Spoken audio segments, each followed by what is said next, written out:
highly controversial, this article. Scientists find no benefit to time-restricted eating. So, now this is something, I'm big on fasting, but for me, I'm not much of an intermittent faster. Fasting is the practice of only eating in one time slot per day, skipping breakfast and lunch, and just eating dinner and so on. I'm not usually into that. I guess I don't usually eat breakfast, so I guess but it's not something I think about. But what I do think about is non-intermittent fasting, which I do recommend. I think when you fast for 24 to 36 hours, you are getting a lot of benefits, such as, cleans out your cells, speeds up your metabolism a little bit, I would recommend everyone try to do a 24-hour fast at least once a month. That's my recommendation.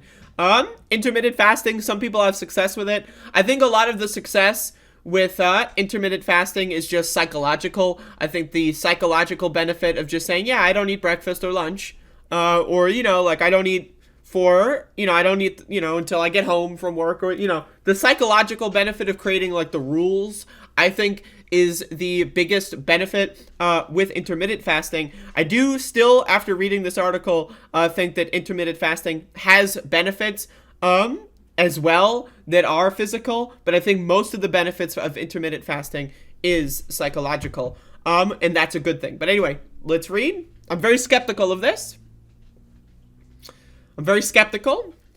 The weight loss idea is quite appealing. Limit your eating to a period of 6 to 8 hours each day, during which you have whatever you want.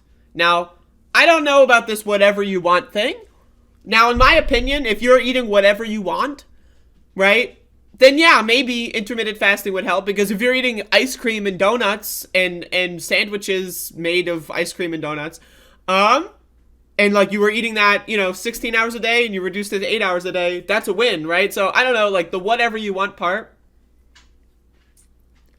not so sure about that. Studies in mice seem to support so-called time-restricted eating, a form of the popular intermittent fasting diet. Small studies of people with obesity suggested it might help shed pounds. So, there you go. But now, a rigorous 1-year study in which people followed a low-calorie diet between the hours of 8 a.m. and 4 p.m. or consumed the same number of calories anytime throughout the day has failed to find an effect. So first of all, I have problems with using calories as the dietary guideline. Saying, oh, just have 1,000 calories a day or 1,200 calories a day, in this time period versus that time period, that doesn't really do much. What is the quality of these calories?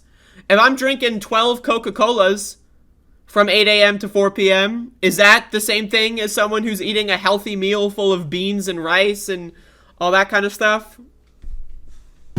So again, this whole thing with calories, I'm anti-calorie. I will always push anti-calorie propaganda on this channel because I think calories are one of the most damaging mechanisms of measurement that has ever existed when it comes to human health.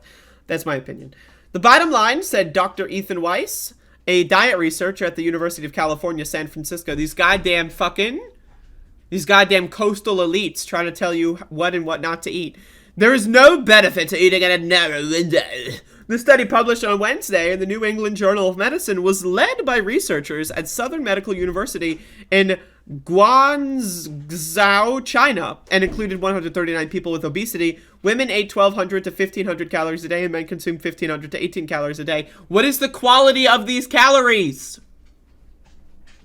In my opinion, it is medical and scientific malpractice to use calories as the single and only unit of measurement when it comes to doing dietary studies. That's my opinion. Now, again, if you want to say protein rich or, certain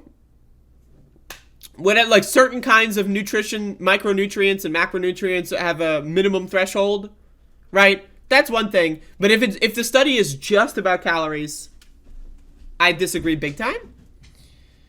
To ensure compliance, participants were required to photograph every bit of food they ate and keep food diaries. Both groups lost weight, an average of about 14 to 18 pounds. There was no significant difference in the amounts of weight lost with either diet strategy. There were also no significant differences between the groups in measures of waist, circumference, body fat, and lean body mass. Okay. Now, keep in mind, this is one study versus decades of other studies and research. So keep that in mind. Also keep in mind, I'm not sure about the calories. Maybe I'd have to look into the study more. I'm reading, of course, the New York Times article about this study and not the study itself. The scientists also found no differences in such risk factors as blood glucose levels, sensitivity to insulin, blood lipids, or blood pressure. What is the length of period for this? Was it 1 year? Okay.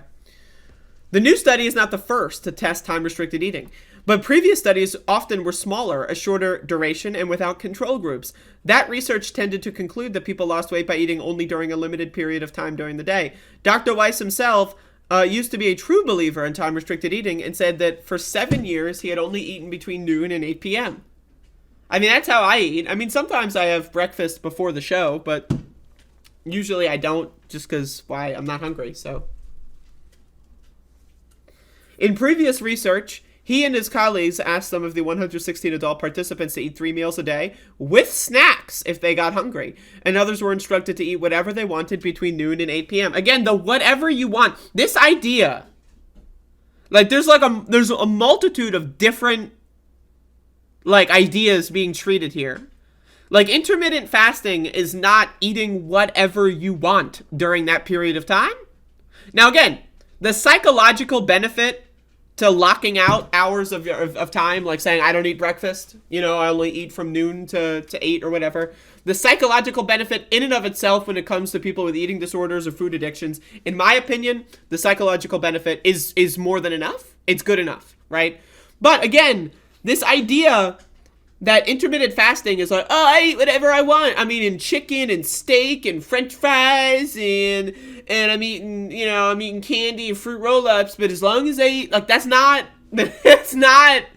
like, we already know that 95% of Americans do not eat fiber on a daily basis. 95% of Americans don't know how to eat vegetables, right? So this idea that, like, in order to do the study, you just have them eat whatever they want within a calorie window, that to me, it's not enough.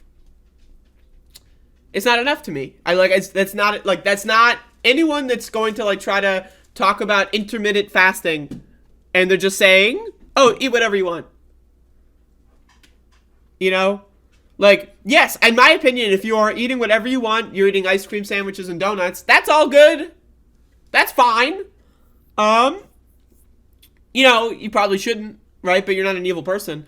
But the idea of, like, psychologically saying, like, I'm just going to skip breakfast or whatever, just as a way to limit yourself to get the ball rolling, that has a good effect. But the idea that intermittent fasting is equivalent to just eating whatever you want during a window, it's just not, there's no evidence for that whatsoever.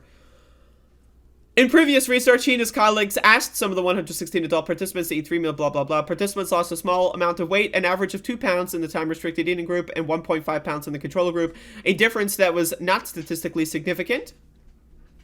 In an interview, Dr. Weiss recalled he could hardly believe the results. He asked statisticians to analyze the data 4 times until they told him further work wouldn't change the results. I was a devotee, he said. This was a hard thing to accept. The experiment lasted just 12 weeks. Now, it looks like even a 1-year study has failed to find benefits in time-restricted eating. Now, again, I will maybe look into the study, but personally, like, calorie restriction, what is the quality of food that these people are eating? That is the number one most important factor in diets. You cannot just use calories, as it doesn't work that way. Like, it just doesn't work that way. You can't just say 1,800 calories, you have 1,800 calories. That's not how, like, the real way to do a study would give them the same exact foods, like identical foods, find people that have, like, they're not allergic to whatever, make them identical meals, and then have them eat at different periods of each day, right? The idea that it's just open to just whatever calories you want, that completely destroys the whole fucking thing, in my opinion. So I don't view this study as anything. I'm very skeptical. The question for researchers, she added, if you overeat a bit during daylight hours, are you more able to burn those calories rather than store them? Dr. said she would like to see a study that compared a group of subjects who overall ate all day to time-restricted eating groups of subjects who also overate. Yeah, I mean, that I would also like to see that. But again, I'm very skeptical on this study. I'm going to say that this study, just to be honest with you, this is my reaction to the study. No good, really bad for you. It's just not interested. Not interested. Sorry. I disagree. I disagree. I know you like to work with absolutes. Who, me? I love absolute.